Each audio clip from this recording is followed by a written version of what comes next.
Tulad sa sinabi ko sa una kong video, ang pangunahing kalaban ng tao ay ang masamang karamdaman o ang sakit. At ang pangalawa ay ang kahirapan ng buhay ng tao. At ang pangatlo, ang masamang kaisipan ng tao o pagtatangka sa iyo ng ibang tao. Yang tatlong yan ang pangunahing kalaban ng tao. Kaya sa pagtuturo ko ng self-defense, ito ang kasalukuyang kong ituturo. Ito ngayon ang aking gagawin. Ang kalabanin ang tatlong instrumentong yan na gumagapi sa atin. Paano ba natin ito kalabanin? Una, sino bang may-ari ng sanlibutan? Sino may-ari ng lahat ng kayamanan dito sa mundo? Hindi ba't ang Diyos? Ngayon, dapat makilala natin ang Diyos. At paano ito makakatulong sa ating pamumuhay? Para sa akin, ang Diyos ay isang lakas na walang kapantay. Siya ang simula at siya ang katapusan. Siya ang Diyos ng pag-ibig. Siya ang Diyos ng buhay. Siya ang pinakamakapangyarihan sa lahat. Wala siyang kapantay. Yan ang Diyos na aking kinikilala. Ngayon, paano ito natin sama sa ating buhay? Paano natin magagawang tulungan tayo at bigyan ng kanyang mga nilikha? Ngayon, kilala natin ang Diyos. Dapat malaman natin kung paano tayo makakakuha ng mga nilikha niya na nandito sa mundo. Nang likhain daw ng Diyos ang buong mundo, kasama niya niyang nilikha o nilalang ang lahat ng yaman na kinailangan ng mga nakaraang henerasyon. At ang kailangan ng mga kasalukuyang henerasyon ay nandito na din. At ang kakailanganin pa ng susunod pang mga henerasyon ay narito na din sa mundo. Hindi nagagawa pa ang Diyos sapagkat ang lahat ng kailangan ng tao ay naandito na sa mundo na kanyang nilikha. At ang maganda, sa pagkuha ng kayamanang yan, walang pinili ang Diyos. Hindi niya sinabi na si Manny Villar lang ang pwedeng yumaman. Si Henry silang ang pwedeng yumaman o si Gokong Wei. Walang sinabi ang Diyos na ganon.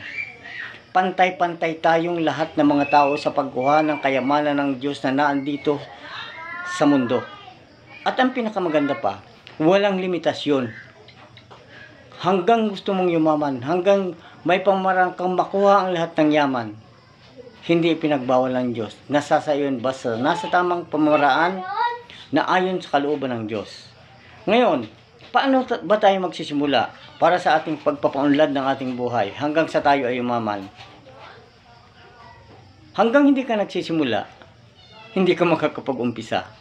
Kaya kinakailangan magsimula. Katulad ng ginawa ko, nag-umpisa ako sa isang napakaliit na pag-iimpok. Dahil ang pangunahing kailangan natin para tayo umasinso ay una, pag-iimpok.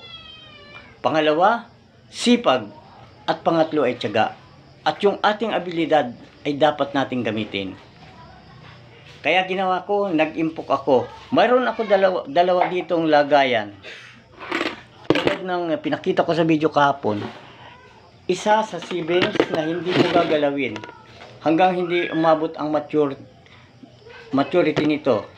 At ang pangalawa ay ang reserve fund o pundo. Reserbang pundo. Ngayon maglalagay ulit ako. Araw-araw ko itong gagawin. Hanggang sa lumaki at umabot ang aking reserve fund dun sa kailangang magagamit ko na sa pagninegosyo upang suportahan ang aking savings. Hindi ito pwedeng kunin itong savings na ito hanggang hindi umaabot ang ika-10 taon. Yun ang aking time limit para dito.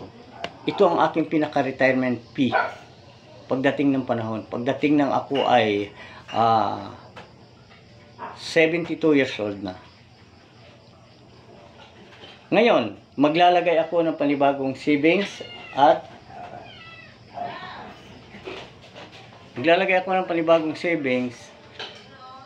reserve fund. Ito, pinapakita ko ito sa inyo dahil gusto kong makita ng aking mga anak at mga kakilala kung paano ako magsimula. Nagsimula sa wala at makikita natin pagdating ng panahon. Katulad ng sinabi ko, ang minimum ng savings ko at reserve fund araw-araw ay 10 piso. Ngunit wala itong maximum Nakadepende sa iyo, nakadepende sa laki ng blessing na matatanggap mo buhat sa Diyos. Sa ngayon, maglalagay ako ng 100 sa savings. Kita nyo, medyo nakatanggap tayo ng kaunting blessing buhat sa Panginoon. At sa aking reserve fund. Balik tayo sa paglikha ng Diyos sa mundo.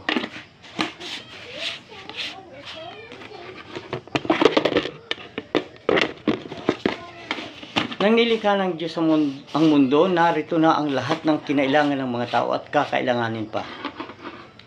Hindi na muling gagawa ang Diyos. Nandito na. Kanya-kanya tayo ng pamamaraan kung paano ang pagkuha. Dapat lang, magkaroon ka ng lalagyan na hindi butas o hindi kawalda sa iyong mga kinikita. Kahit kumita ka ng 1 milyon araw-araw, kung gagastusin mo rin o wawaldasin mo rin ang 1 milyon araw-araw, wala ka ring mapapala, wala ka ring maiipon. Kinakailangan ang pag-iimpok. Kapag ang reserve fund ko ay umabot na sa mga halagang 5,000, simula ngayon nag-iisip na ako, ano ang negosyong paglalagyan ko nito? Sisimulan ko na yan upang masuportahan ko ang aking savings at ang iba ko pang mga pangangailangan. Ngunit never kong galawin ang aking savings. Sapagkat kapag ginalaw ko yan, binawasan ko yan, tapos na ang aking savings. Mamimihasan na ako nun. Yung iba ang katwiran, papalitan na lang. Pero hindi na napapalitan yun. Maraming bisis ko nang naranasan. Okay? Kaya sa susunod kong mga video, marami pa tayong pag-aaral at marami pa tayong matutuklasan. Kinakailangan subaybayan nyo. Subscribe kayo sa aking channel sa GMacP sa YouTube. Marami kayong masusubaybayan at nandun ang aking mga full video upang ipaliwanag sa inyo kung paano, anong ating gagawin para tayo ay yumaman. Sa ngayon, ako'y bagsak na bagsak. Kumbaga ay knockdown ako kumbaga sa boxing. Pero sa tulong at biyaya ng Panginoon Diyos, sa tulong ng mga malalapit ko mga kaibigan at ng aking mga anak, babangon ako. Kapag ako'y nakabangon, kahirapan, inanak out kita. Ito isang challenge sa akin upang lalong kung pag-ibayuhin at ayusin, kinakailangan lang natin pag-iimpok, sipag at tiyaga. Okay? Subscribe kayo sa aking YouTube channel upang tayo ay sama-samang magsimula. Hanggang hindi ka nagsisimula, wala kang maumpisahan. At kung kasama mo ang Diyos, siguradong magtatagumpay ka. O tayo ay magtatagumpay dahil kasama natin ang Diyos.